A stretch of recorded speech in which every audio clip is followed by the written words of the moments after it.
नमस्कार। कार्यक्रम सीधा कुरा जनतासँग हेर्नको निमित्त न्यूज 24 टेलिभिजन हेरेर बसिरहनुभएका र इन्टरनेटको माध्यमबाट विश्वभर हामीलाई हेरेर बसिरहनुभएका तमाम दर्शक महानुभावलाई हार्दिक स्वागत गर्दछु। म सम्झना भुजेल। सरकारलाई फेरि कोरोनादेखि डर लाग्न थालेको छ। कोरोना बढ्ने संकेत पाएर हो या अर्को कुनै संकेत पाएर हो, सरकारले सूचना जारी गरेर आज राति 12 बजेदेखि भिडभाड नगर्न, मेला र महोत्सवको आयोजना नगर्न, जात्रातिर नलाग्न सूचना नै जारी गरेको छ। देश चाडबाडको रौनकमा पसिसकेको छ। प्रमुख राजनीतिक दलहरू आफ्नो दलभित्रको महाधिवेशन लगायत विभिन्न उत्सवको उमङ्गमा रमिरहेका छन्। काठमाडौँ उपत्यका सहित देशभरका मठ, मन्दिर, देवालय, शिवालय, गुम्बा, मस्जिद र चर्चहरू भर्खर खुल्न थालेका छन्। यही बेला जिल्ला प्रशासन कार्यालयले आदेश जारी गर्दै आज रातिदेखि सबै गतिविधिमा नियन्त्रण गर्ने जनाउँदिएको छ। प्रश्न यहाँनिर छ कि सिडिओ साहब, आजदेखि काठमाडौँमा सुरु भएको सत्तारूढ नेकपा माओवादी केन्द्रको विद्यार्थी संगठन अखिल क्रान्तिकारीको 22औं राष्ट्रिय सम्मेलन के हुन्छ? अब प्रज्ञा भवनमा 879 जना प्रतिनिधि सहित 1300 बढी सहभागी भएको यो सम्मेलनमा सिडिओ साहब, तपाईद्वारा जारी आदेश लागू हुन्छ कि हुँदैन? भोलि शुक्रबारदेखि ललितपुरको गोदावरीमा प्रमुख प्रतिपक्ष नेकपा एमालेको विधान महाधिवेशन सुरु हुँदैछ, जहाँ देशभरबाट आएका 7000 बढी प्रतिनिधि सहभागी हुँदैछन्। असो 17 गतेसम्म चल्ने विधान महाधिवेशन यसपटक एमालेले पृथक परिस्थितिमा गर्दैछ। उसले यसपटक मञ्चमा देखिने धेरै आदरणीय नेताहरू सभा हलका कुर्सीमा सँगै बस्ने धेरै सहयात्रीलाई छुटाउँदैछ, भनौँ धेरैलाई मिस गर्दैछ। हलमा नअटेकालाई टेन्टमा राख्ने तयारी भइरहेको 7000 बढी प्रतिनिधि सहभागी हुने यो महाधिवेशनलाई सिडिओ साहब, तपाईले जारी गर्नुभएको आदेशले छुन्छ या छुँदैन? नेपाली कांग्रेसको 14औं महाधिवेशनको रनाहामा छ। देशभरका 6743 वटा ओडाबाट सुरु भएको महाधिवेशनको रौनक अहिले स्थानीय तह र कतै कतै प्रदेश स्तरमा रम्दैछ। काठमाडौँ उपत्यकाको 13वटै नगरपालिकामा कांग्रेसलाई महाधिवेशनको सरगर्मीले छोपेको छ। कांग्रेस जनलाई कोरोनाले होइन प्रतिनिधि बन्न पाइन्छ कि पाइन्न भन्ने डर छ। कतिलाई भने आफ्नै पदमा पुर्याउन पाइन्छ कि पाइँदैन भन्ने पीर छ। महाधिवेशनको यही रौनकको कारण कांग्रेसभित्र धेरैलाई अहिले नै दसैँ लागिसकेको छ। अब सिडिओ साहब, तपाईको आदेशले कांग्रेसलाई समस्यामा पार्छ कि पार्दैन? जिल्ला प्रशासन कार्यालय काठमाडौँद्वारा जारी आदेशको 3 नम्बर बुदाको कमा बैठक, गोष्ठी, सेमिनारहरू भर्चुअल माध्यमबाट गर्ने, भौतिक उपस्थितिमा गर्ने पर्ने भएमा स्वास्थ्य मापदण्डको पालना अनिवार्य गराउने, स्वास्थ्य मापदण्ड पालना गराउने दायित्व सम्बन्धित आयोजकको हुने र पालना नभएको पाइए निजलाई कानुन बमोजिम कारबाही हुने उल्लेख छ। अब भन्नुहोस् सिडिओ साहब, सत्तारूढ र प्रमुख प्रतिपक्ष दलको यो सभा सम्मेलनमा स्वास्थ्य मापदण्डको पालना भए नभएको अनुगमन चाहिँ कसले गर्ने? तागत छ तपाईको? छ भने गर्नुहोस्, छैन भने तपाईले जारी गरेको आदेश आजै फिर्ता लिनुहोस्। किन हँसाउनुहुन्छ नेपाली जनतालाई बारम्बार? भक्तपुरमा गाई जात्रा मनाउँदा लागेको भिड देशवासीले मात्र नभई संसारवासीले देखे। संस्कार, संस्कृति अनि परम्पराको निरन्तरतालाई प्राण जतिकै प्यारो मान्ने काठमाडौँ उपत्यकावासीलाई जात्रा नमनाऊ भनेर आदेश जारी गरेर दलहरूलाई जस्तै जिस्काको मात्र हो कि साँच्चै भनेको हो? सिडिओ साहब, नेपाली जनता सोझा छन्, आदेश सबै मान्छन् सरकारको, नगर है भन्दा गर्दैनन् पनि।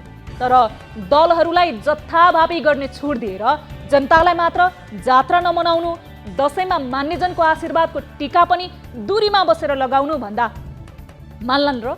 यो मजाक पनि अति भद्दा मजाक भयो। दलहरूको सभा सम्मेलनमा सुरक्षाको व्यवस्था तपाईहरूले नै गर्ने अनि सकेसम्म भर्चुअल माध्यमबाट गरे हुन्थ्यो भन्दै आदेश जारी गर्ने तालमेल कहाँ मिल्यो? अब लाग्छ काठमाडौँको असन र न्यू रोडमा भिड, देशभरका बजारहरू र गाउँघरबाट अब थुप्रिन्छन् गाउँको भिड। देशभरका सीमाहरूमा अब लाग्छ भारतबाट आउनेको लर्को, सवारी साधनको हुटमा बसेर अब चल्छ जनताको सवारी।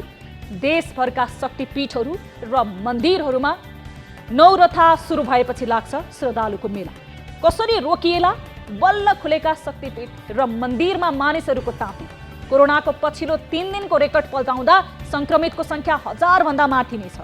कहिले कहिले तेह्रो सङ्ख्यामा पनि ओर्लिएर सङ्क्रमितको सङ्ख्या पुगेको छ। कोरोना अब सकियो झैँ व्यवहार गर्ने सरकारले हालसम्म यो देशभरका 28% नागरिकलाई मात्र पूर्ण खोप उपलब्ध गराएको छ। खोप लगाउन अझ धेरै बाँकी छन्। कोरोनाको अवस्थालाई हेर्दा आदेश आवश्यक थियो होला, तर न दलहरूले न त जनताले नै टेर्ने अवस्थामा आदेश बेमौसमी बाजा बन्ने सम्भावना देखिएको छ। सक्नुहुन्छ अब आदेश कडाइका साथ पालना गराउनुहोस्, सक्नुहुन्न भने नेपाली जनताले थप रमिता नदेखाउनुहोस्। पुरै 79 दिन बिते शेरबहादुर देउवाको नेतृत्वमा सरकार गठन भएको। सरकार विस्तार गर्न नसकेर आफै अलमलमा परेको गठबन्धनको यो सरकारलाई जिस्काउने अर्को ठाउँ नथपिदिनुहोस्। आउनुहोस् सुरु गरौँ जनताको चासो गुनासो र प्रश्न सहितको विशेष कार्यक्रम सीधा कुरा जनतासँग। लाइफबोय हात धुने समयका साथमा लाइफबोय।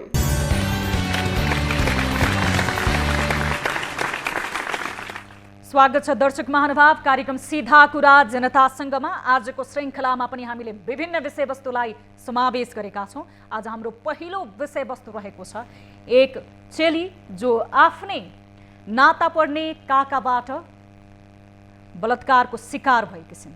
ती यौन पिपासु काकाले उनलाई सानो उमेरमा नै पटक पटक बलात्कार गर्छन् र उनी यो घटना आफ्नो घरको परिवारलाई सुनाउँछन् र घर परिवारले इज्जत र समाजको डरले घटना ढाकछोप गर्नको लागि अभिप्रेरित गर्छन् र महिला आयोग र सम्बन्धित सरोकार राख्ने न्यायका ढोकाहरू ढकढकाउन पुग्छन्। तर न्याय कतैबाट नपाएपछि उनी हाम्रो कार्यालयसम्म आएकी छिन्। तिनै चेली जो रुदा रुदा अहिले आँसु सुकेको आफूलाई बताउँछिन्। त्यही चेलीको विषयवस्तु आजको कार्यक्रममा हामीले पहिलो विषयवस्तु बनाएका छौँ र सम्बन्धित सरोकार राख्ने निकायसँग हामी कुराकानी गर्नेछौँ। जो प्रवक्ता हुनुहुन्छ महिला आयोगको श्याम श्रेष्ठ, उहाँसँग यस विषयमा बुझ्नेछौँ। त्यसै गरी रोशन अर्याल हुनुहुन्छ सूचना अधिकृत महिला आयोगको र सम्बन्धित अन्य सरोकार राख्ने विषय जो महिलाको हक अधिकारको कुरा गर्छन्। त्यसै गरी महिला हिंसा विरुद्ध न्याय दिनको लागि खडा भएको संस्थाको रूपमा आफूलाई प्रतिनिधि ठान्छन्। त्यही संस्थाबाट पनि न्याय नपाएको भने धेरै उदाहरणहरू रहेको छ र यस विषयलाई आज हामीले पहिलो विषयवस्तुको रूपमा समेटेका छौँ। यस अलावा हामीसँग अर्को महत्त्वपूर्ण विषय रहेको छ प्रदेश 2 को बेटी बचाओ बेटी पढाओ अभियान अन्तर्गत प्रदेश सरकारले प्रदेश 2 का छात्रहरूलाई साइकल वितरण गरेको थियो। तर त्यो साइकल वितरणमा अनियमितता भएको भन्दै अख्तियारले छापा मारेको छ। तर अख्तियारले मारेको यो छापाप्रति भने प्रदेश 2 का मुख्यमन्त्रीले नै प्रेस सम्मेलन गरेर आपत्ति जनाउनु भएको छ। यो विषय रहेको छ करिब 11 करोड भन्दा बढी अनियमितता भएको भन्दै अख्तियारले छापा मारेको विषय र यो विषयमा हामी कुराकानी गर्नेछौँ कि प्रदेश सरकारले बेटी पढाओ बेटी बचाओ अभियान सञ्चालन गर्दाखेरि एक किसिमले प्रदेश 2 का धेरै सर्वसाधारण खुसी थिए। तर अहिले त्यही शीर्षकमा पनि यति ठुलो रकम अनियमितता भएको आशंका भइसके पछाडि अख्तियारले छापा मारेपछि भने स्थानीय पनि गुनासो गर्न विवश छन् कि सरकार यहाँ भएर पनि सरकारले हरेक योजनामा घुस नलिकन सेटिङ नमिलाइकन काम गर्दो रहेनछ भन्ने दरिलो उदाहरण दियो भन्ने धेरै गुनासो रहेको छ। यो चर्चाको विषय पनि रहेको छ। यो विषयसँगै हामीसँग अर्को विषय रहेको छ कि नागरिकता सबैलाई राष्ट्रिय परिचय पत्र भनेर विभिन्न योजनाहरू सार्वजनिक गरिन्छ। तर नागरिकता लिनको लागि यति झन्झटिलो प्रक्रिया पुरा गर्नुपर्छ कि प्रशासनले दिने त्यो झन्झटिलो प्रक्रिया पुरा गर्नको लागि दिने शास्तिको कारणले आम मानिसहरू जिल्ला प्रशासनको कार्यालयमा नागरिकता लिनको लागि भन्दा पनि गुनासो गर्नको लागि जानुपर्ने बाध्यता रहेको छ। अहिले पनि सहज रूपमा आफ्नो परिचय पत्र लिन नपाउने धेरै नागरिकहरू रहेका छन् र आज हामीसँग यो विषयको रिपोर्ट रहेको छ कि 5 थरबाट हाम्रा टिभी जर्नलिस्टले पठाएका छन्। राष्ट्रिय परिचय पत्र भन्दै नागरिकता वितरण गर्न सुरु गरिएको छ। सहज रूपमा नागरिकता उपलब्ध हुने भनिएको छ। तर परिचय पत्र लिनको लागि स्थानीयहरू ओडा ओडामा धाइरहेका छन्। तर सर्वसाधारणले परिचय पत्र लिनको लागि भने धेरै शास्ति झेल्नु परेको गुनासो गरिरहेका छन्। आजको कार्यक्रममा हामी पश्चिम नवलपरासीको यो विषयलाई उठान गरेका छौँ, जहाँ नागरिकता लिनको लागि धेरै नै झन्झट बेहोर्नु परेको छ हामी स्थानीयले। यस अलावा कार्यक्रम अवधिभर तपाईँ दर्शक महानुभावले प्रत्यक्ष रूपमा हामीसँग हाम्रो टोल फ्री नम्बर मार्फत आफ्नो समस्या र गुनासो लिएर कार्यक्रममा जोडिन सक्नुहुनेछ। र यस्तै देश तथा विदेशमा रहनु भएको छ र इन्टरनेटको पहुँचमा हुनुहुन्छ भने इन्टरनेटको सदुपयोग गर्दै तपाईँले आफ्नो कुनै पनि समस्या र गुनासो हामीलाई लिएर सम्पर्क गर्न सक्नुहुनेछ। हाम्रो टोल फ्री नम्बर, त्यसै गरी भाइबर, वाट्सएप, यसै गरी हाम्रो अफिसियल फेसबुक पेज र युट्युब मार्फत पनि आफ्नो समस्या र गुनासो हामीसँग साट्न सक्नुहुनेछ। तपाईहरूको समस्या र गुनासोलाई हामीले प्राथमिकताको साथ कार्यक्रममा उठाइरहेका छौँ र सम्बन्धित निकायको ध्यान आकर्षण गराइरहेका छौँ र निरन्तर खबरदारी गरिरहेका छौँ।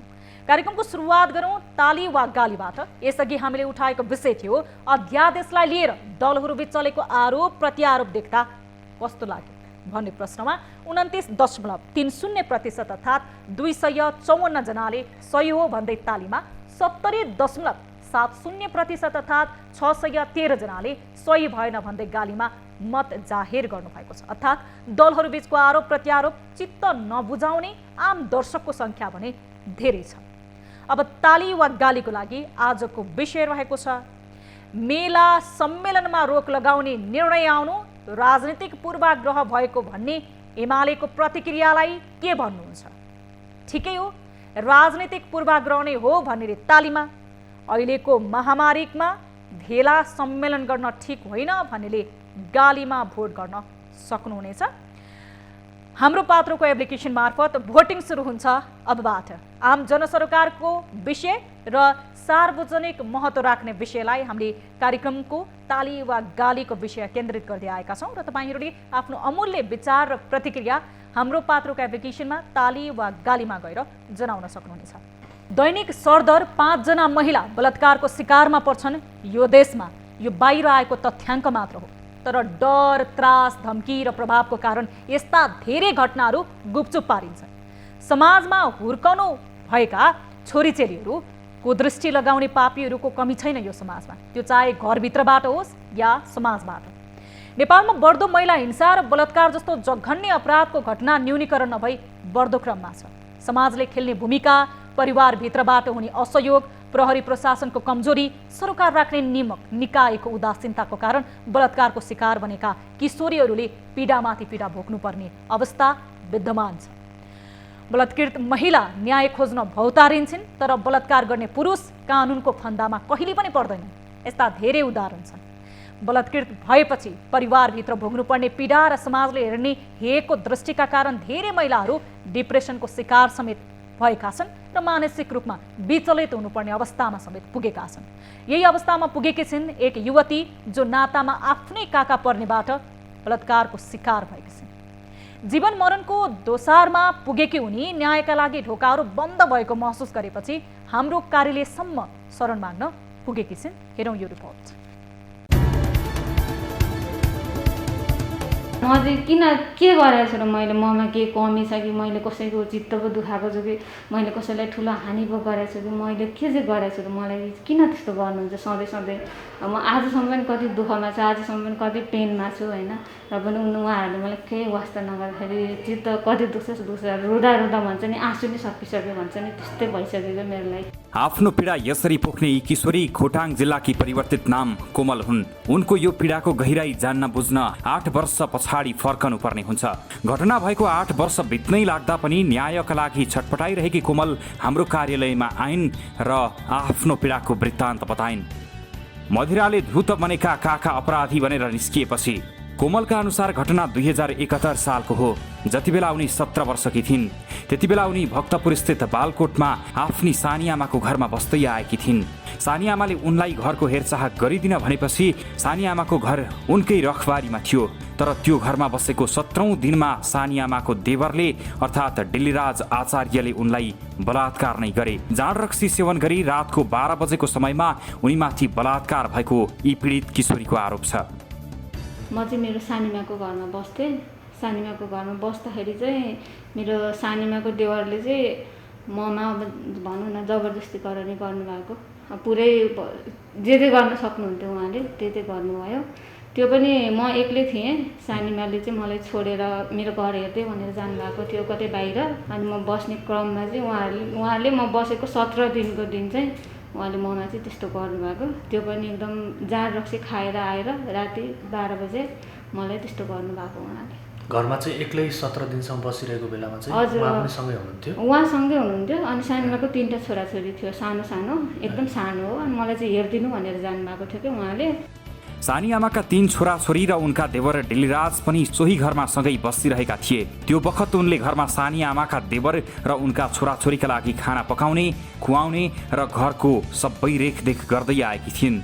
तर सँगै बसेको 17औं दिन कोमलमाथि नाताले आफ्नै काका पर्ने डेलीराजले जबरजस्ती करणी गरेको पीडित किशोरीको आरोप छ। म चाहिँ सुतिरहेको थिएँ, 12 बजेको टाइम रहेछ होइन। उहाँ चाहिँ आएर मलाई हाम्रो कोठामा छिरेर फोन चार्जमा राख्नु भएको रहेछ अगाडि, मैले केही थाहा पाइनँ होइन। अनि फेरि एकछिनमा आएर फोन निकालेर म सुतिरहेको मेरो साइडमा आएर उठ भनेर भन्नुभयो क्या। म झसङ्ग भएँ। अब के गर्नुभएको अङ्कल, किन आउनुभएको यति राति 12 बजे भनेर भने मैले होइन। अनि उठ्न भनेर भन्नुभयो। अनि म उठेँ क्या, त्यसपछि केही पऱ्यो होला भनेर उठेँ होइन। अनि उहाँ आफ्नो कोठामा जानु भएन। अनि त्यसपछि फेरि मलाई कोठाबाट बोलाउनु भएन, मेरो फोन र चार्जर ल्याइदियो त भनेर भन्नुभयो क्या। मैले फोन र चार्जर लगिदिएपछि उहाँले ढोका लगाएर मलाई मेरो मुख थुनेको मलाई याद छ होइन। त्यसपछि मलाई एकैचोटि म चिच्याएर हस्पिटलमा बिउजेको मात्र मलाई याद छ क्या। मलाई केही पनि याद छैन। म हस्पिटलमा चाहिँ एकदम खराब हालतमा बिउजेको थिएँ क्या। मलाई त्यो हस्पिटलको हालत चाहिँ मलाई थाहा छ। हस्पिटलसम्म कसले पुर्याएछ, के रहेछ त्यो? मलाई चाहिँ चिच्याएको छु एकदम है। अब त्यो पनि म बेहोसीमै चिच्याएको छु, मलाई थाहा छैन क्या चिच्याएको। अनि तलको कोठा बस्ने आन्टीले सुन्नुभएछ होइन। अनि कोठा बस्ने आन्टीले सुनेपछि चाहिँ के भएछ भनेर माथि आउनु भएछ। अनि ऊ चाहिँ झ्यालबाट हाम फालेर भागिसकेछ क्या मलाई त्यस्तो गरेर। बालकोटको त्यो बिर्सन लायक कालो रातको 12 बजिसकेको थियो। कोमल सानी आमाका छोराछोरीसँगै सुतेकी थिइन्। तर त्यही समयमा उनका काकाले उनलाई म्यासेज गर्दै आफ्नो कोठामा बोलाए। कोमलले किन बोलाएको भनेर प्रश्न गर्दा उनका काकाले त्यत्तिकै जिस्काउनलाई बोलाएको भनेछन्। तर दुर्भाग्य कोमल आफ्नै काकाको काम वासनाको शिकार भइन् र त्यो बेला उनी छाँगाबाट खसिझै भइन्। त्यो रात उनलाई बलात्कार गरेर उनका काका घरको झ्यालबाट हाम फालेर भागे। यता अचेत भएकी कोमललाई तत्काल छिमेकीहरूले अस्पतालसम्म पुर्याए। तर जब उनी होसमा आइन् त्यसपछि उनको जिन्दगी नै मोडियो।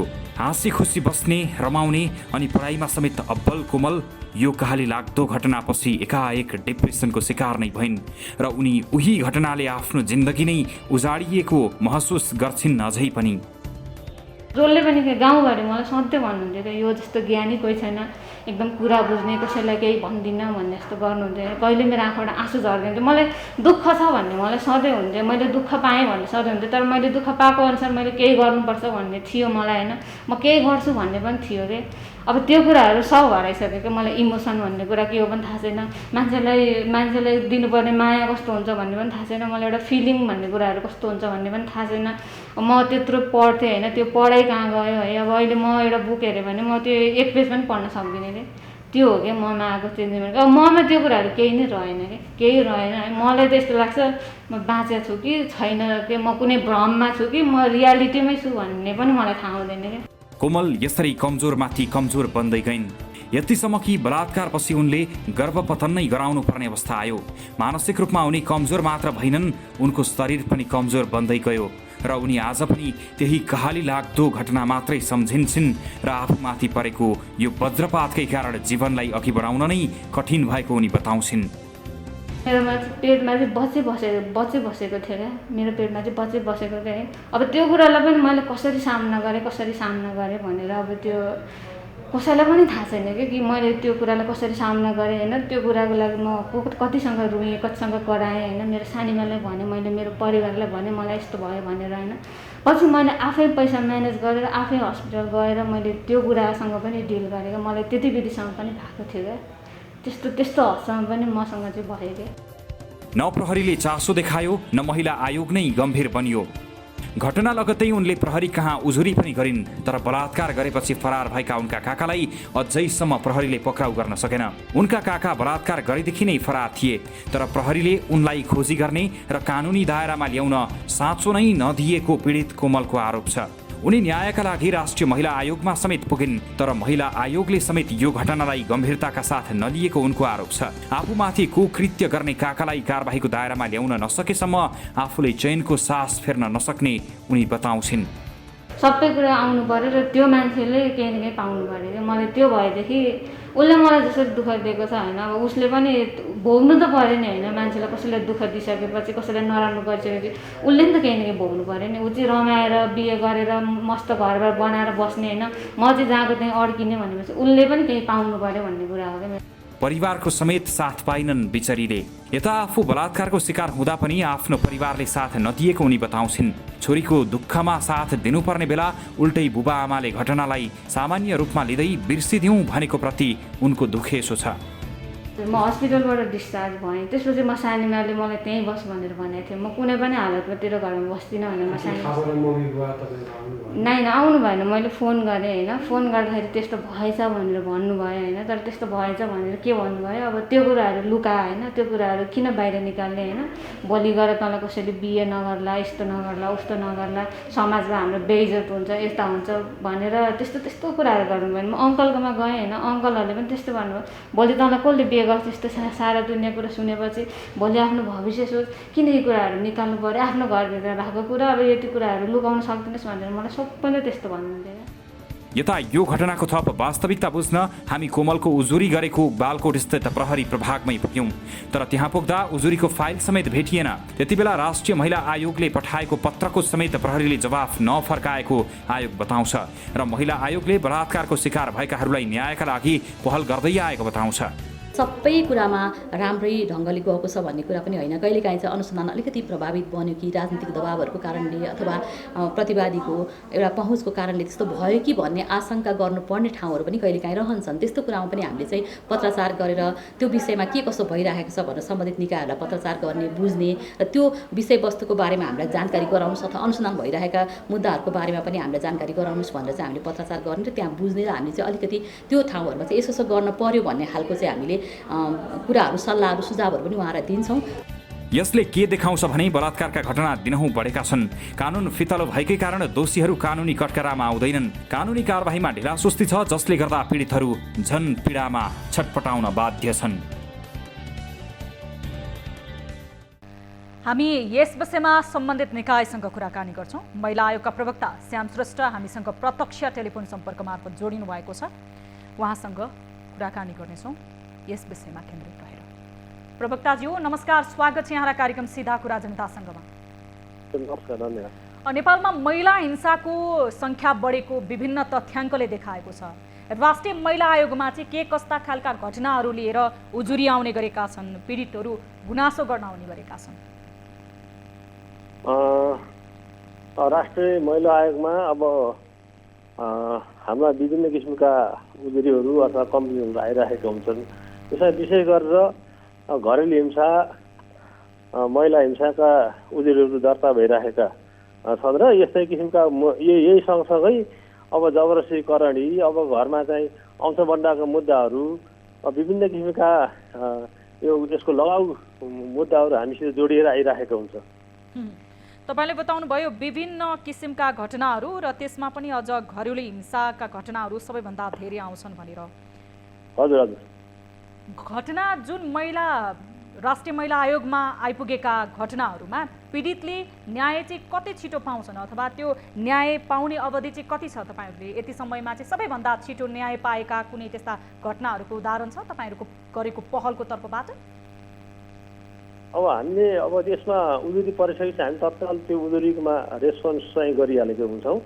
अब हामी आफैले चाहिँ अब उजुरीलाई नै तत्काल कार्यान्वयन गर्न नसक्ने भए विभिन्न संस्थाहरू अथवा विभिन्न सरकारी निकायहरू हामीले त्यो उजुरीको सम्बन्धमा फलोअप गर्नुपर्ने अवस्था हुन्छ। जस्तै अब घरेलु हिंसाको मुद्दा दर्ता अथवा निवेदन दर्ता भइसकेको अवस्थामा हामीले सम्बन्धित निकायमा पुग्ने र अब हामीले चाहिँ अब सरकारी वकिल, जिल्ला सरकारी वकिल मार्फत अथवा चाहिँ महानिर्देशक कार्यालयको अन्तर्गत कार्यालय मार्फत हामीले चाहिँ उजुरी त्यस्ता घरेलु हिंसाको उजुरी दर्ता भइसकेपछि त्यसमा चाहिँ त्यस्तो मुद्दा गर्नुपर्ने अवस्था भएमा अब त्यो ती निकायहरूलाई यस्तो किसिमको उजुरी हामीसित प्राप्त भएको छ। त्यसमा मुद्दा जान। हजुर प्रवक्ताज्यू, यति बेला प्रवक्ताज्यूसँगको टेलिफोन सम्पर्क काटिएको छ। हामी पुनः उहाँसँग सम्पर्क गर्नेछौँ। महिला आयोगले छिटो छरितो रूपमा पीडितलाई न्याय दिनको लागि र पीडकलाई कानुनी कटघडासम्म उभ्याउनको लागि प्रयास गरिरहेको र जतिसक्दो धेरै घटनाहरूमा प्रत्यक्ष रूपमा महिला आयोगले आफूले गर्नुपर्ने काम र क्षेत्र अधिकारभित्रको काम अन्य सरोकार राख्ने निकायसँग पनि समन्वयन गरिरहेको भनेर बताउनु भएको छ। हामीले प्रसारण गरेको रिपोर्टमा एक किशोरी जो आफू आफ्नै नजिकको नाताबाट काका पर्ने व्यक्तिबाट बलात्कृत भएको भनेर महिला आयोगमा 2071 सालमा उजुरी लिएर पुग्छिन्। तर त्यो उजुरीको अहिलेसम्म के भयो, अनुसन्धान कहाँ पुग्यो भनेर अहिलेसम्म पनि ती पीडित व्यक्तिले न्याय नपाएको उदाहरण रहेको छ र यो विषयमा नै हामीले उहाँसँग कुराकानी गर्नको लागि पुनः सम्पर्कको प्रयास गरिरहेका छौँ। त्यस्ता धेरै घटनाहरू रहेका छन् कि समाजमा घट्ने किसिमका महिला हिंसाका घटनाहरू जुन समाजको अगाडि इज्जतको कारणले गर्दाखेरि पारिवारिक स्रोतले त्यो घटनालाई बाहिर नल्याउनलाई दबाब दिने, त्यसै गरी समाजमा इज्जतको डर लगायत अन्य कारणले पनि महिला आयोगसम्म कतिपय घटनाहरू पुग्दैनन्। प्रवक्ताज्यू, हेलो प्रवक्ताज्यू पूर्ण स्वागत छ यहाँलाई। सुनिरहनु भएको छ मेरो आवाज? हजुर हजुर। अब तपाईँले बताउनुभयो कि महिला आयोगमा उजुरी पर्नेको अवधिदेखि हामीले छिटो छरितो रूपमा पीडितलाई न्याय दिनको लागि पहल गर्दछौँ भनेर, तर एउटा घटना हामीकोमा आइपुगेको छ। तपाईँहरूसँग पनि निरन्तर यो घटनाको विषयमा हामीले वास्तविकता बुझ्ने प्रयास गरेका छौँ। हाम्रा टिभी जर्नलिस्ट केशव निरौला तपाईँको कार्यालयमा धाइरहनु भएको छ। यो विषयको फाइल मात्र खोज्नको लागि निकै अवधि लगाउनु भयो तपाईँहरूले। एउटा उजुरी 2071 सालमा डिलिराज आचार्यले नाम गरेका व्यक्तिले एक किशोरीलाई बलात्कार गरेको विषय महिला आयोगमा उजुरी दर्ता भएको छ। तर हेर्नुहोस् त 2071 सालदेखि अहिलेसम्म उनले न्यायको अनुभूति गर्न पाएकी छैनन्। उजुरीको सुनवाई खोइ त सर? अब यस्तो हो, अब जबरजस्ती गर्ने मुद्दामा अब चाहिँ जस्तो जबरजस्ती गर्ने ठ्याक्कै चाहिँ हाम्रो महिला आयोगले जबरजस्ती गर्नेको मुद्दा नहेर्ने भए पनि हामीले त्यो मुद्दाको निरन्तर रूपमा हामी फलोअप गरिराखेका हुन्छौँ। त्यो मुद्दा हामीले त्यो हाम्रो चाहिँ जबरजस्ती गर्ने मुद्दा हाम्रो क्षेत्राधिकारभित्र त पर्दैन वास्तवमा भन्ने भनेदेखि होइन। र त्यस्ता किसिमका मुद्दा हामीले कुनै स्रोतबाट जुनसुकै स्रोतबाट हामीलाई प्राप्त भए पनि सम्बन्धित निकायमा त्यो मुद्दा त्यस्ता विषयहरूको मुद्दा चाहिँ दर्ता भयो कि भएन, त्यो पक्राउ पर्ने व्यक्तिहरू अथवा चाहिँ आरोपित व्यक्तिहरू चाहिँ अब के अरे नियन्त्रणमा आएका आएन भनेर हामी निरन्तर फलो चाहिँ गरिराखेका हुन्छौँ। त्यो हामी आफै चाहिँ जबरजस्ती गर्नेमा सम्बन्धित आरोपितलाई हामीले चाहिँ पक्राउ गर्ने, थुनामा राख्ने, अनि चाहिँ त्यो मुद्दा दर्ता गर्ने हाम्रो क्षेत्राधिकारभित्र पर्ने विषय चाहिँ नभए पनि हामीले तपाईहरुकोमा उजुरी आइसके पछाडि बलात्कार जस्तो जघन्य अपराधको मुद्दामा पनि हामी निरन्तर फलोअप गर्छौं, सम्बन्धित सरकार राख्ने अन्य क्षेत्र अधिकार परेका निकायलाई गजगचाउँछौं भनेर बताउनु भयो। बालकोटको यो घटना प्रहरी प्रभाव बालकोटमा पनि उजुरी पर्यो, तर सो घटनामा अथवा सो ठाउँमा सो घटनाको विषयमा बुझ्न खोज्दाखेरि हाम्रा टिभी जर्नलिस्ट पुग्दाखेरि उजुरी नै भेटिएन। अनि तपाईहरुले कसरी निरन्तर रूपमा फलोअप गरेको छ भनेर बताउनुहुन्छ, जबकि तपाईहरुले 2077 मङ्सिर 22 गते कारबाहीको पत्रचार गरेको बुझिएको छ। यो यथार्थ चाहिँ के हो सर? प्रहरीले यो मुद्दालाई गम्भीरताको साथ लिएन अथवा तपाईहरुको समन्वय फितलो भएको हो, के हो? अब हामीलाई जस्तो उजुरी चाहिँ हाम्रो कहाँ हामी राष्ट्रिय महिला आयोगमा उजुरी दर्ता भइसकेपछि हामीले सम्बन्धित निकायमा पर्चाहरू गरेको अवस्था छ। त्यसमा चाहिँ अब हामी चाहिँ त्यो आरोपितलाई हामी आफै नै अब आरोपीलाई पक्राउ गर्ने, अब चाहिँ त्यसलाई खोज्ने काम हाम्रो नभइकन अब सम्बन्धित प्रहरी कार्यालयको हुने मतलब हामीले सम्बन्धित प्रहरी कार्यालयमा हामीले चाहिँ त्यो विषयमा पत्रचार गरिसकेका छौँ। सायद आज पनि त्यो पत्रचार भइसक्यो होला, आज पनि हामी त्यो विषयमा फलोअप गरिसकेको अवस्था छ। त्यो त प्रहरीको क्षेत्राधिकारभित्र अथवा चाहिँ अब प्रहरीले पनि अब मुद्दा चलाउनु पर्ने नपर्ने भन्ने सरकारी उकिलको राय अनुसार नै अब उसले पनि सरकारी उकिलको राय लिनुपर्ने होला। त्यो छुट्टै प्रक्रिया भयो। जब हामी कहाँ आइसकेको उजुरी हामी त आफै आफ्नो हिसाबले आफ्नो राष्ट्रिय महिला आयोगले आफ्नो हिसाबले पहल गरिरहेको छ र सम्बन्धित निकायमा त्यो विषयमा हामीले चाहिँ पत्रचार गरेकै अवस्था छ। त्यो त हामीले गरेन भन्ने कुरा अवश्य भएन। हामीले जुन हामीले पत्रचार गरियो हो, अब त्यो त हामीले त्यो 70 सालमा गरियो, अहिले पनि त हामीले प्रवक्ताज्यू अब एउटा हजुर, हजुर। पीडितले न्यायको अनुभूति चाहिँ कहिले गर्ने? यति लामो समयसम्ममा सम्बन्धित निकाय महिला आयोगमा पुग्छ एउटा पीडित, त्यस पछाडि प्रहरी प्रशासन धाउँछन्, पटक पटक उनी मलाई न्याय खोइ भन्दै पुग्छिन्, तर यो छिटो छरितो रूपमा न्याय नपाउँदाखेरि उनी अब कहिलेसम्म छटपटाउनुपर्छ? यति लामो समय छटपटाइसकेकी छिन् ती किशोरी। त्यो त क्षेत्राधिकार हाम्रो क्षेत्राधिकारभित्र नभएको त्यो त प्रहरीबाटै पर्ने विषय हो, सम्बन्धित प्रहरीबाटै। हामीले त्यो अब जबरजस्ती गरेको मुद्दा हेर्ने अधिकार हामीलाई छैन। क्षेत्राधिकार हाम्रो महिला आयोगलाई होइन। हामी यहाँ विशेष गरेर घरेलु हिंसा र महिला हिंसाको विषय मात्र हेर्ने हुन् त। त्योभित्र नि विभिन्न किसिमका जोडिएको त हुन्छन् मुद्दाहरू। त्योभित्र विभिन्न घरेलु हिंसाभित्र महिला हिंसाको सम्बन्धित विभिन्न किसिमका अब चाहिँ अंशका मुद्दाहरू जस्तो अंशै मुद्दा पनि हामी आफैले त दर्ता गर्न सक्दैनौँ। हामी सम्बन्धित निकायमा चाहिँ अदालतमा दर्ता गर्ने प्रक्रिया पुर्याइदिने मात्र हो। त्यो भएर त्यो प्रहरीकै क्षेत्राधिकारभित्र पर्ने कारणले हामी राष्ट्रिय महिला आयोगले त्यो विषय चाहिँ के अरे चाहिँ बेलैमा पहल गरेर सम्बन्धित निकायमा पत्रचार गरिसकेको अवस्था छ। प्रवक्ता सर, तपाईले बताउनु भयो कि हाम्रो क्षेत्र अधिकारको कुरा हुन्छ भनेर उजुरी तपाईहरूले लिइसक्नु भएको छ बलात्कारको यो विषयमा। अब प्रहरीलाई दबाब दिनुपर्ने दायित्व पनि तपाईहरूको रहेको छ। अब तत्काल ती किशोरीले न्याय पाउनको लागि चाहिँ राष्ट्रिय महिला आयोगले के गर्छ तपाईँ भनिदिनुहोस्। भोलि नै केही कदम चाल्न सक्नुहुन्छ तपाईँहरूले? हामीले त्यसलाई निरन्तर फलोअप गर्ने काम हो हाम्रो। दबाब भनेको कुरा नै हामीले त्यो जुन पत्रचार गर्यो त्यही नै हाम्रो दबाब हो। जुन कुरा हामीले पत्रचार गर्यो यो विषयमा के भएको छ त्यसको विस्तृत विवरण पठाइदिनु होला के छ भन्ने गरेको विषय नै हाम्रो चाहिँ दबाब हो। अब पछिल्लो समय के समन्वयन गर्न सकिन्छ त? यो विषय अब हामीलाई चाहिँ विभिन्न माध्यममा हामीले चाहिँ पत्रचार गरिसकेका छौँ। हामी फलोअप गरिरहेका छौँ। अझै पनि हामी निरन्तर लागिरहनेछौँ यो विषयमा। हस्, समय र जानकारीको लागि धेरै धेरै धन्यवाद। हस्, धन्यवाद। यति बेला हामीसँग जोडिनु भएको थियो राष्ट्रिय महिला आयोगका प्रवक्ता। उहाँसँग हामीले सम्बन्धित विषयमा कुराकानी गऱ्यौँ। एक बालिका जो आफ्नो नातामा काका पर्ने व्यक्तिबाट लगातार बलात्कृत हुन्छन् र उनको गर्व पनि बस्छ। पारिवारिक स्रोतले इज्जतको कारणले गर्दाखेरि यो घटनालाई बाहिर नल्याउनको लागि दबाब दिन्छन्। मानसिक रूपमा विचलित रहेकी छिन् ती बालिका, तर अहिलेसम्म न्यायको अनुभूति भने सम्बन्धित सरकार राख्ने निकायबाट नपाएको उनको गुनासो छ। यो विषयलाई हामी निरन्तर फलोअप गर्नेछौँ। कार्यक्रम सीधा कुरा जनतासँगमा एकैछिन छोटो ब्रेक। हेर्दै रहनुहोला न्युज 24 टेलिभिजन। लाइफबोय हात धुने समयका साथमा लाइफबोय।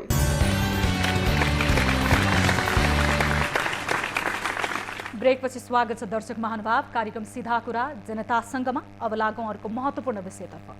प्रदेश 2 सरकारले बेटी पढाओ बेटी बचाओ अभियान सुरु गर्दा सर्वत्र प्रशंसा पाएको थियो।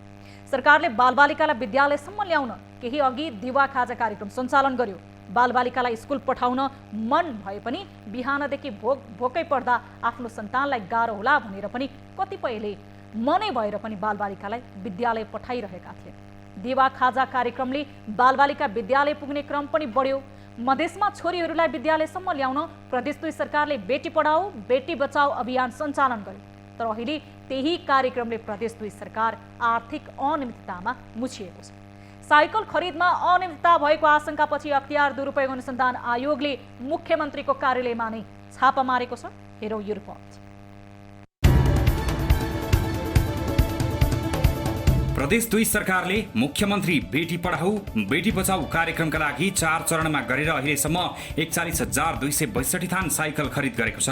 तर केही महिनाको अन्तरमा भएका खरिदमा साइकलको मूल्यमा भने धेरै अन्तर देखिएपछि अनियमितताको आशंका गरिएको छ।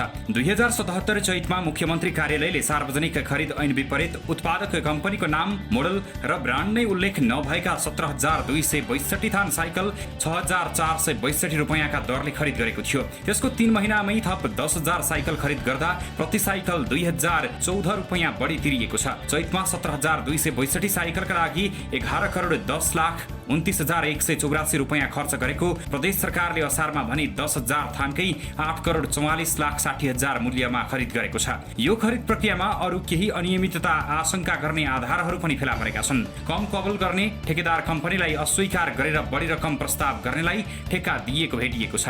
साइकल खरिदका लागि म्याप हेलिक्सी, ओम सत्य साई प्राली र साइनो इन्टरनेसनल नाम गरेका 3 कम्पनीले ठेक्कामा प्रतिस्पर्धा गरेका थिए। सत्य साईले सबैभन्दा बढी प्रति साइकल भ्याट सहित 8,600 व्यवसायमा उपलब्ध गराउने प्रस्ताव गरेको थियो भने हेलेक्सीले सबैभन्दा कम प्रति साइकल भ्याट बाहेक 6,970 रुपैयाँमा प्रस्ताव गरेको थियो। तर मुख्यमन्त्री कार्यालयले महँगो कबुल गर्ने साइनो इन्टरनेसनललाई खरिद जिम्मा दिएको थियो। मुख्यमन्त्री तथा प्रदेश 2 को मन्त्री परिषद कार्यालयले भने अघिल्लो पटकको भन्दा साइकल गुणस्तरीय रहेको र फलामको मूल्य पनि बढेकाले साइकलको मूल्य फरक पर्न गएको स्पष्टीकरण दिएको छ।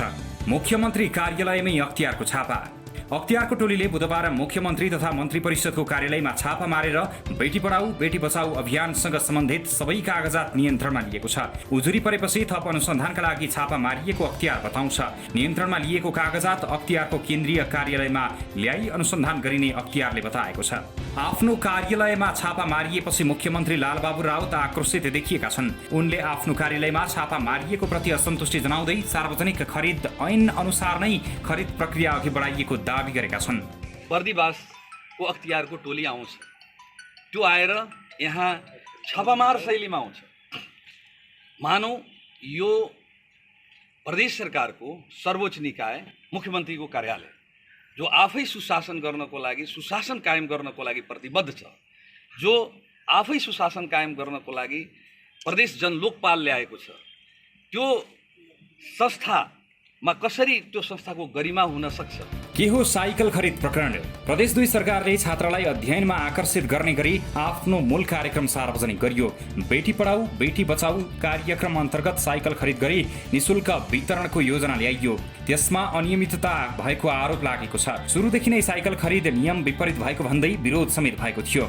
अभियान सञ्चालन गरिरहेको मुख्यमन्त्री तथा मन्त्री परिषद कार्यालयले 2 चरणमा गरी 27,262 थान साइकल खरिद गरेको थियो। दुवै चरणमा एकै खाले साइकल किनिए पनि मूल्य भने फरक पाइएको छ। कार्यालयका अनुसार पहिलो पटक प्रति साइकल 6,432 रुपैयाँ मूल्य परेको थियो। दोस्रो पटकमा 8,446 रुपैयाँ भुक्तानी भएको छ, जुन अघिल्लो पटकको भन्दा प्रति साइकल 2,014 रुपैयाँ बढी हो। प्रदेश सरकारले पहिलो लटमा 17,262 थान साइकल खरिदका लागि 11,10,29,958 रुपैयाँ र दोस्रो पटक 10,000 साइकल खरिद गर्दा 8,44,67,500 रुपैयाँ भुक्तानी गरेको छ।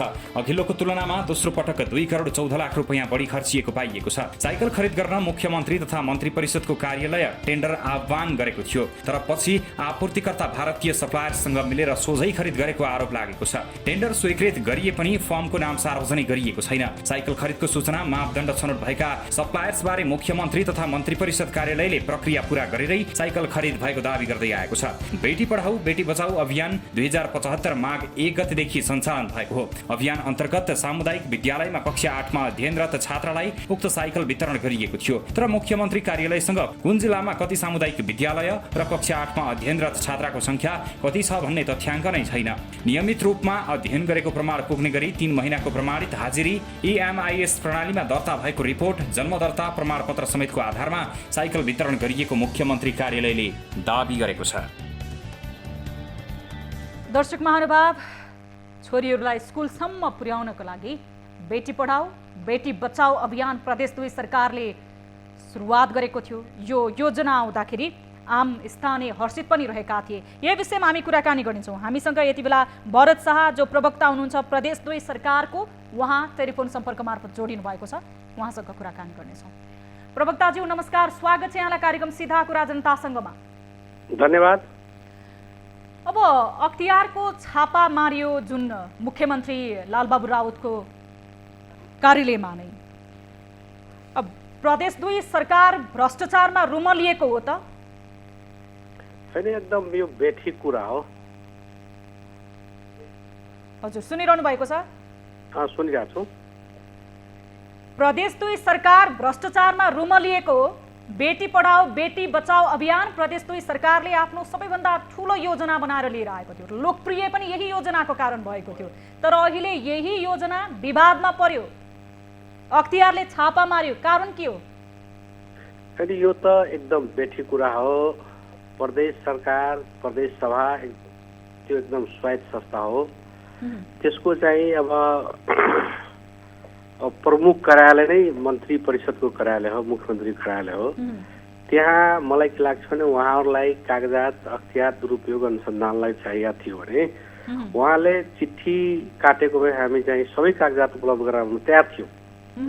अब त्यो चाहिँ पब्लिसिटीको लागि उहाँहरूले चाहिँ यहाँ आएर त्यो चाहिँ अब छापा मारेको कुरा ल्याउनु आखिर आएर त उहाँहरूले कागजातै लिएर जानुभएको छ। हामी दिनलाई तयारै छौँ। अझै केही चाहियो भने चिठी लेखोस्, हामी सबै डकुमेन्ट चाहिँ दिनलाई तयार छौँ।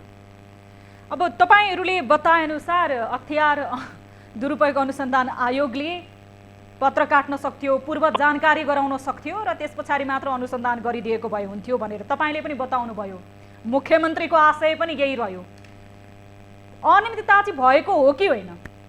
एकदम यो बेठिक हो। पुरा चाहिँ हामीले र हाम्रो सरकारले पुरा कानुन सम्मत गरेको हो। त्यसमा कुनै किसिमको त्रुटि छैन। त्यसकारण तपाईँ हेर्नुहोला, भोलि अख्तियार दुरुपयोग अनुसन्धानले अनुसन्धान गर्दै जाँदा उहाँहरूले होइन, उहाँहरूको चाहिँ अब जो सार्वजनिक खरिद हो त्यस अन्तर्गत उहाँहरूले खरिद गर्नुभएको छ। त्यसकारण यसमा कुनै त्रुटि छैन, कानुन सम्मत हो।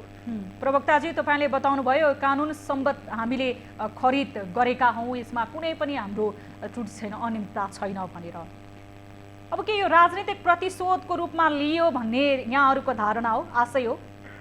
होइन, हामी त त्यसरी भन्दैनौँ। कारण नि अब के अरे राजनीतिक प्रतिशोधको कुरा हामी त भन्दैनौँ। तर उहाँहरूको जसरी जो यो शैली भयो, यो शैली चाहिँ मिलेन। हामी त अनुसन्धानलाई तयारी नभएको अवस्थामा, सहयोग नगरेको अवस्थामा उहाँले गर्ने कुरा एउटा हुन्थ्यो। एउटा सर्वोच्च संस्थामाथि त्यसरी चाहिँ गर्नु भनेको, एउटा चाहिँ अब मिडियामा त्यसरी ल्याउनु भनेको एकदम बेठिक। हामीले यो उहाँको यो अनुसन्धान गरेको चाहिँ प्रक्रिया चाहिँ गलत भयो भन्ने हाम्रो बुझाइ छ।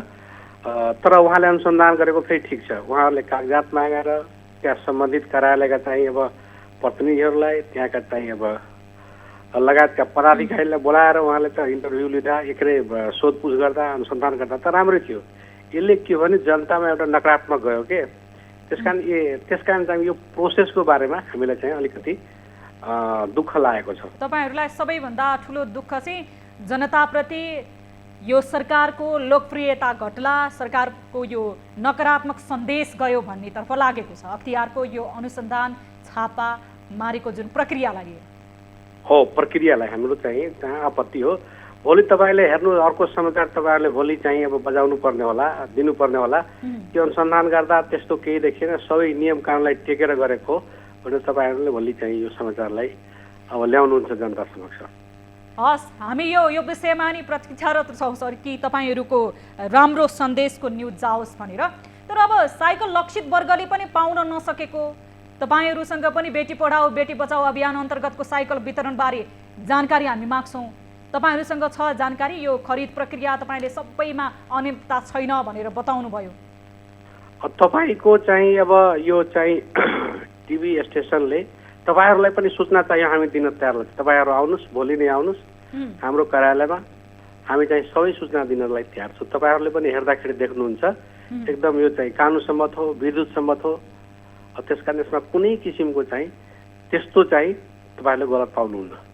हुन्छ प्रवक्ताज्यू, यहाँले बताएअनुसार कुनै पनि अनियमितता सरकारले गरेको छैन, प्रदेश सरकारले भनेर बताउनु भएको छ। यो विषयमा हामी हाम्रा टिभी जर्नलिस्ट मार्फत अझ तपाईँसँग नै पठाएर यो विषयलाई खोज तलास गर्नेछौँ।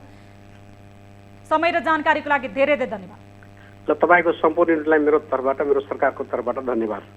हस्, यति बेला हामीसँग जोडिनु भएको छ प्रदेश 2 का प्रवक्ता भरत शाह, जो प्रदेश 2 सरकारको प्रवक्ता समेत रहनु भएको छ। प्रदेश 2 सरकारको योजना बेटी पढाओ बेटी बचाओ अभियानमा अनियमितता भएको भन्दै अख्तियारले छापा मारेको छ। अख्तियारको अनुसन्धानलाई लिएर भने प्रदेश प्रमुखदेखि सबैको आपत्ति रहेको छ। मुख्यमन्त्री स्वयंले यो अख्तियारको प्रक्रिया गलत भएको भनेर सन्देश दिइरहनु भएको छ। प्रवक्ताले नि यही बताउनु भएको छ। यद्यपि यो विषयलाई हामी निरन्तर फलोअप गर्नेछौँ। हाम्रा दर्शक समस्या लिएर जोडिनु भएको छ, उहाँसँग कुराकानी गर्छौँ।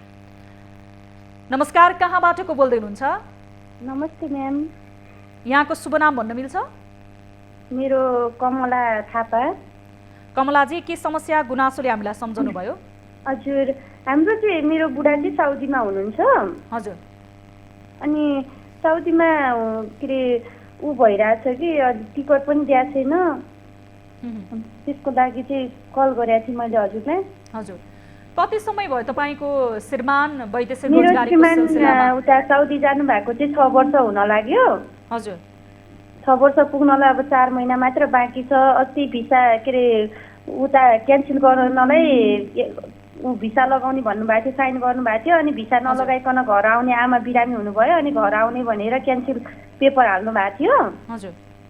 अनि पेपर हाल्नु भने फोन गरेर सोद्धाखेरि हाल्नु भन्नुभयो। त्यसपछि 1 हप्तापछिबाट कहिले 10,000 फाइन आयो भने कहिले 5,000 कहिले 2,000 भन्नुभयो होइन। हजुर। अनि भनेपछि अनि अहिले चाहिँ अब भिसा पनि 2 महिनाको भिसा पनि सिद्धिन लागिसकेको छ। अब 11 दिन मात्र बाँकी छ। अनि जिएमलाई फोन गर्दा जिएमले भन्नुहुन्छ तेरो अकामा नै बाहिर दिएको छ, क्यान्सल भएको छैन, क्यान्सल भएपछि मात्र हुन्छ भन्ने कुरा गर्नुहुन्छ। अनि उहाँले भन्नुभयो अरे आज कल गर्दाखेरि भन्नुभयो अरे अब तेरो अकामा नै आएको छैन, अकामा नआइकन मैले टिकट काट्न मिल्दैन, अकामा अब जहिले आउँछ त्यहिले टिकट काटिदिन्छु, होइन भने अब साउदी गभर्मेन्टले नै जिम्मा लिन्छ भन्ने कुरा गर्नुभयो अरे। अनि त्यही भएर यहाँ दाइले नम्बर दिनुभएको थियो अनि हजुरलाई कल गरेको। हजुर, सम्बन्धित मेन पावरसँग तपाईँले बुझ्नुभयो? तपाईँको श्रीमान त्यहाँ स्थित नेपाली दूतावास रहेको छ जो श्रमिकहरूको विषयमा नै हेर्न बसेको हो, श्रम सहचारीहरू हुनुहुन्छ, उहाँहरूसँग सम्पर्क गर्नुभयो एम्बेसीमा? मैले के मेन पावरमा उहाँ जानुभएको मेन पावरमा कुरा गरेको। हजुर। उहाँले भन्नुभयो 6 वर्ष भइसक्यो हामीले जिम्मा लिने कुरा होइन, तपाईँलाई मैले जिएमको नम्बर दिइहालेँ, जिएमसँगै कुरा गर्नु, जिएमले के भन्नुहुन्छ हाम्रो समस्या होइन तपाईँको समस्या हो भन्ने कुरा गर्नुभयो मेन पावरले पनि। तपाईँको श्रीमानले एम्बेसीसँग चाहिँ यो समस्या बताउनु भएको छ कि छैन? एमबिसीसँग नै बताउनु भएको छ। एमबिसीमा उहाँ जिएमले चाहिँ के भन्नुभयो अरे भने म एमबिसी जान्छु नभए लेबर कोर्ट जान्छु भन्दा कम्पनीबाट निक्ली जहाँ जानु छ जे गर्नु छ गर भन्ने कुरा गर्नुभयो अरे। अब उहाँ तपाईँको सासुआमा उहाँको आमा बिरामी भएको कारणले देश आउन चाहनुहुन्छ। अहिले चाडपर्वको समय पनि रहेको छ, तर अहिले उहाँलाई कामबाट छुट्टी मिलिरहेको छैन। कामबाट छुट्टी पनि दिनु भएन, छुट्टी काम त गरिरहनु भएको छ कि। अब 11 दिनको भिसा पनि उहाँको 2 महिनाको भिसा हुँदो रहेछ अकामाको डेट सिट दिएर। हजुर हजुर। अनि त्यो भिसा पनि अब 11 दिन भोलिदेखि 11 दिन मात्र बाँकी छ। के कारणले गर्दाखेरि उहाँको छुट्टी नमिलेको अथवा उहाँ आउन नमिलेको भनेर कम्पनीको सम्बन्धित व्यक्तिले केही बताउनु भएको छ? कम्पनीको सम्बन्धित व्यक्तिले चाहिँ के भन्नुभयो भने उहाँभन्दा तलको मान्छेले चाहिँ उहाँलाई पेपर हाल भन्नुभयो होइन, कल गर्दाखेरि सोद्धाखेरि पेपर हाल भन्नुभयो होइन। हजुर। अनि उहाँले 4-5 दिन पछिबाट फाइन आयो भन्ने कुरा गर्नुभयो। अनि ठुलो मान्छेसँग चाहिँ उहाँहरूले माथि कुरा गर्नु हुँदो रहेछ जिएमसँग होइन। हजुर।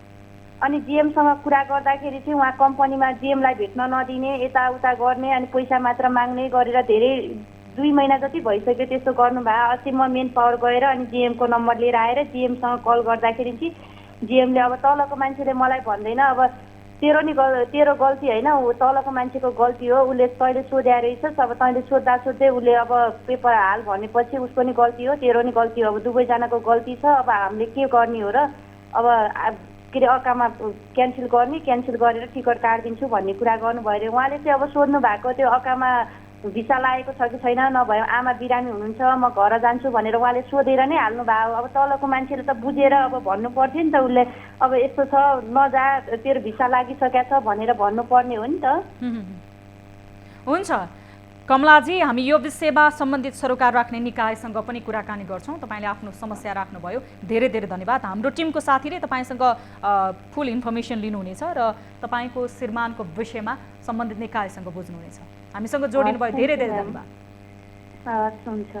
यति बेला दर्शक जोडिनु भएको थियो कमला थापा। आफ्नो श्रीमान करिब 6 वर्ष पुरा भइसकेको साउदी अरेबियामा बस्नु भएको, तर रोजगारीको सिलसिलामा अहिले घर आउनलाई समस्या भएको भनेर गुनासो गर्दै हुनुहुन्थ्यो। यद्यपि धेरै मेन पावरको माध्यमबाट वैदेशिक रोजगारीको सिलसिलामा खाडी मुलुक जाने धेरै नेपाली दाजुभाइहरूको अवस्था, त्यहाँ गएर भिसा सकिसके पछाडि पनि बस्ने र मेन पावरसँग सम्पर्क नभएको कारण, एम्बेसीसँग सम्पर्क नभएको कारणले गर्दाखेरि पनि यो किसिमको समस्या दोहोरिरहेको सम्बन्धित निकायको गुनासो रहेको छ भने त्यस्तै जो वैदेशिक रोजगारीको सिलसिलामा रहनु भएको छ उहाँहरूले पनि एम्बेसीले रेस्पोन्स नगरेको लगायत गुनासो गरिरहनु भएको छ।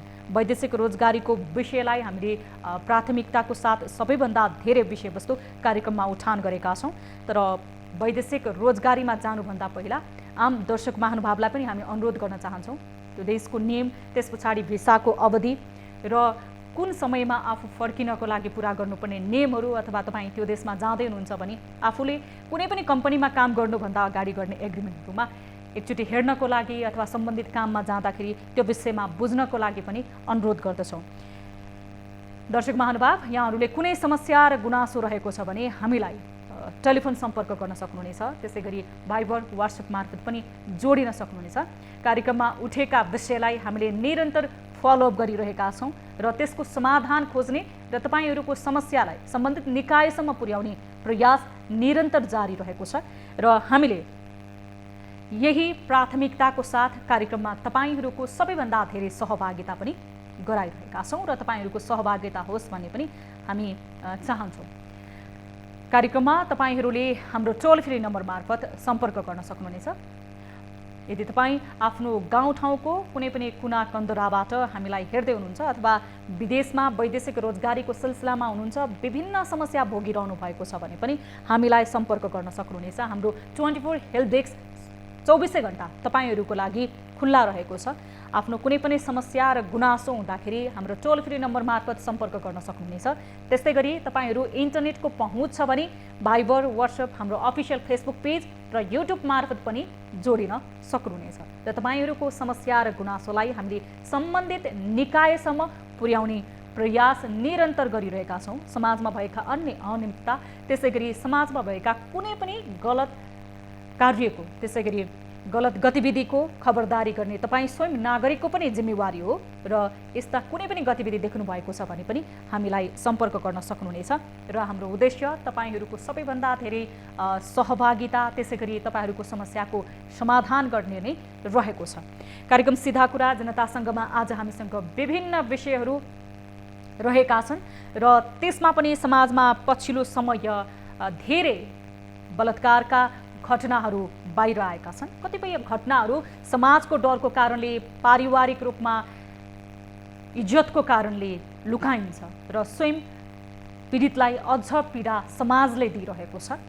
यसै सम्बन्धी विषय रहेको छ र सम्बन्धित सरकार राख्ने महिलाको लागि, महिला अधिकारको लागि भनेर खडा भएका संस्थाहरूबाट पनि न्याय नपाएको गुनासो बढिरहेको छ। आज हामीसँग हाम्रै कार्यालयमा आएर आफ्नो गुनासो पोख्नको लागि विवश भएकी एक चेलीको कथा रहेको छ, जसले यस सम्बन्धी विषय महिला आयोगमा गएर भनिन्, सम्बन्धित नजिकको प्रहरी प्रशासनमा पुगेर हार गुहार गरिन्, तर सम्बन्धित कुनै पनि सरकार राख्ने निकायबाट उनको समस्याको सुनवाई नभइसके पछाडि उनी हाम्रो कार्यालयसम्म आइपुगेकी छिन्। आफ्नो नाता पर्ने काकाबाट पटक पटक उनी बलात्कारमा पर्छिन्, आफ्नो काकीको देउरबाट। तर उनले यो विषयमा आफ्नो परिवारका सदस्यलाई भन्दा, आफ्नो अभिभावकलाई भन्दाखेरि यो विषय बाहिर लिएर आउनु हुँदैन, हामीसँग इज्जत छ, लाज हुन्छ भनेर परिवारले नै यो विषयलाई भन्नु हुँदैन भनेर बालिकालाई दबाब दिने र बालिकालाई यो घटना लुगाउनको लागि उत्प्रेरित गर्ने गर्छन्।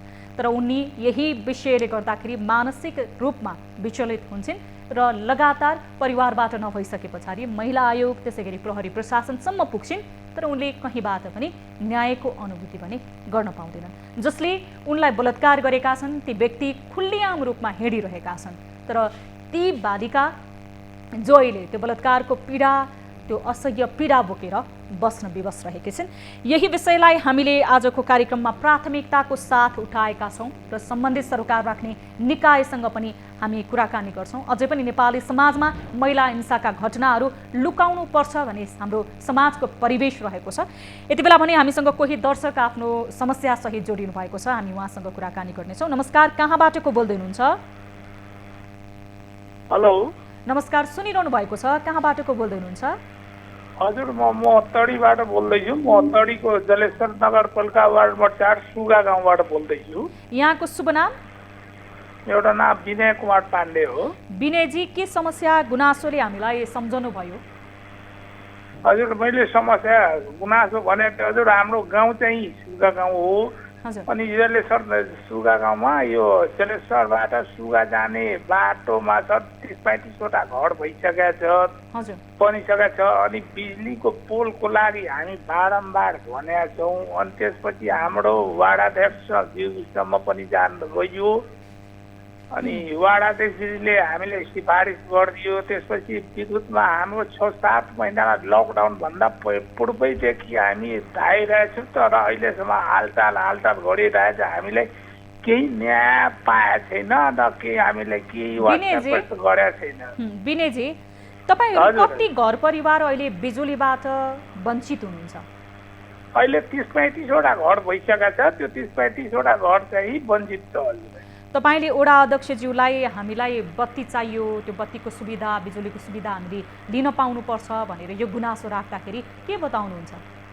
उहाँलाई गुनासो राखेपछि उहाँले चाहिँ उहाँले सबै आफ्नो चाहिँ सिफारिस पनि गरिदिनु भयो, सबै गरेर दिनुभयो। उहाँले वाडा अध्यक्षको कमी कमजोरी मैले देखेनन्। हजुर। अनि मेन हामीलाई चाहिँ विद्युतले चाहिँ हामीलाई नेपाल विद्युत अफिसले चाहिँ हामीलाई घुमाइरहेछन्। विद्युत प्राधिकरणको अफिसबाट सम्बन्धित सरोकार राख्ने कर्मचारी के बताउँछन्? कर्मचारीले भन्नुहुन्छ कि तपाईँले मैले टेन्डर लागिसकेको छ, अब टेन्डर ठेकदारलाई दिइसकेको छु जिम्मा। अनि ठेकदारले के भन्नुहुन्छ, अब ठेकदारले अब दसैँपछि आउने हो कि कहिले जे होस्, मैले ठेकदारको जिम्मा लगाइसकेको छु। अनि ठेकदारले जे गर्छ ठेकदारले नै गर्छ भन्नुहुन्छ। ठेकदारले गर्छ भन्नुहुन्छ। कति समय भयो तपाईँहरूले प्रयास गरेको? याद हामीले त्यहाँ 6-7 महिना भइसक्यो हजुर। त्यहाँ मैले पोलको नाम पनि दर्ता गराइयो। अनि 6-7 महिनादेखि हामीलाई केही गरेको छैन हजुर। हामीले बस्ती छैन। अब यो गम्भीर विषय रहेछ। तपाईहरुको त्यो नयाँ बसाको बस्ती हो कि पहिलादेखि नै बस्ती आएको बस्ती हो? होइन हजुर, यो नयाँ बसेको बस्ती हजुर। बस्ती भन्नाले 4-5 वर्ष भइसक्यो बस्तीको। अहिले चाहिँ तपाईहरुले आफ्नो त्यहाँ बिजुली नहुँदाखेरि उज्यालो कसरी लिनुहुन्छ, कसरी आफ्नो जीवन चलाइरहनु भएको छ? अझ बच्चा केटकेटी होलान्, पढ्ने समय होला, अथवा तपाईहरु आफैलाई पनि बत्ती त आधारभूत विकासको रूपमा पर्छ। बिजुली नहुँदाखेरि के समस्या छ अहिले? हजुर, बिजुली नहुँदाखेरि अर्कासँग अब बिजुलीको गरेर त्यो पनि ढिलो रहन्छ नि। यहाँ दिन्छ अनि अन्ध्यारैमा अर्कासँग 10 रुपियाँ कि 15 रुपियाँ के अरे युनिटको लिन्छ। अनि बल्ल हामीलाई बल्ल दिन्छ। त्यो पनि अर्का उल्टै हामीलाई हर्काउँछ। म यस्तो भाव लिनुहुन्छ भने लिनु न त, म दिन्न यस्तो भने बाद हामीले लिनै पर्यो। त्यो तपाईहरुले अरूको घरबाट बिजुली लिएर आएर बाल्नुपर्ने अवस्था रहेको छ सभाबक्स राखेर? हजुर हजुर हजुर। अनि यो विषयमा विद्युत प्राधिकरणले यो 7-8 महिनासम्म पनि वास्ता नगरेको हो, अथवा ठेकेदार को हुनुहुन्थ्यो विद्युत प्राधिकरणले फलानुलाई ठेका परेको छ, अथवा उहाँले तपाईहरुको बिजुली ल्याइदिनुहुन्छ भनेर के बताउनु भएको थियो? को ठेकेदार केही जानकारी पाउनु भएको छ? त्यो पनि हामी ठेकेदारको नाम सोद्धाखेरि हामीलाई त्यो अनलाइनबाट ठिका लागिसकेका छन्। अनि त्यो ठिक्का चाहिँ अब ठेकेदारको उसमा छ। त्यो पनि नाम भन्दैन हजुर। त्यो ठेकेदारको नाम ठेकेदारको नाम चाहिँ विद्युत प्राधिकरणको कर्मचारीले भन्नुहुन्न है? भन्नुहुन्न। ठिका हामी अनलाइनबाट ठिका दिइसकेका छौँ। ठिका लागिसकेका छ। जलेश्वर नगरपालिकाको ठिका लागिसकेका छन्। अब त्यो अब आउँछन्। अब कहिलेदेखि काम बुझ्योस् गर्न सुरु गर्छ। यस्तो अनेक बाहना हजुर हामीले बाहना बनाउँछन्। अनि हालचाल गरेर हामी एउटा विश्वास दिएर हामीले पठाइदिन्छन्। त्यसपछि हामी के गरौँ त हजुर? विश्वासैमा बस्नु पर्यो, विश्वासै गर्नु पर्यो हजुर। विनयजी, तपाईहरुको बस्तीसँगै जुन 30-25 घर तपाईहरुको बस्ती रहेको छ, त्यो बस्ती वरपर अन्य ठाउँमा चाहिँ बिजुली पुगेको छ नजिक? त्यहाँ नजिक भन्नाले हजुर त्यहाँ पुगेछ। त्यहाँ 4-5 वटा पोल हामीलाई दिएपछि त्यहाँबाट हामी चाहिँ सार्न लिएर जान पाउँछौँ हजुर। 5 वटा पोल दिदिए भने हाम्रो बस्ती हाम्रो ज्यालै हुन्छ हजुर। हाम्रो धेरै हुन्छ। अहिलेसम्म तपाईहरुले पोल पनि पाउनु भएको छैन? छैन हजुर, पोल पाएकै छैन हजुर। पोलको लागि हामी निवेदन पनि दिए हौ। हाम्रो वार्ड अध्यक्षले सिफारिस पनि गरिदिनु भयो। यति यो मान्छे यति आवश्यक, यो टोलमा यति आवश्यक, 4-5 वटा पोलको आवश्यक छ। 5 वटा पोलको हामीलाई सिफारिस पनि गरिदियो हजुर। त्यसपछि तपाईँको हामी त्यहाँ गएर दर्ता पनि गरायौँ। नेपाल विद्युत प्राधिकरण जलेश्वर महोत्तरीमा दर्ता पनि गराइयौँ।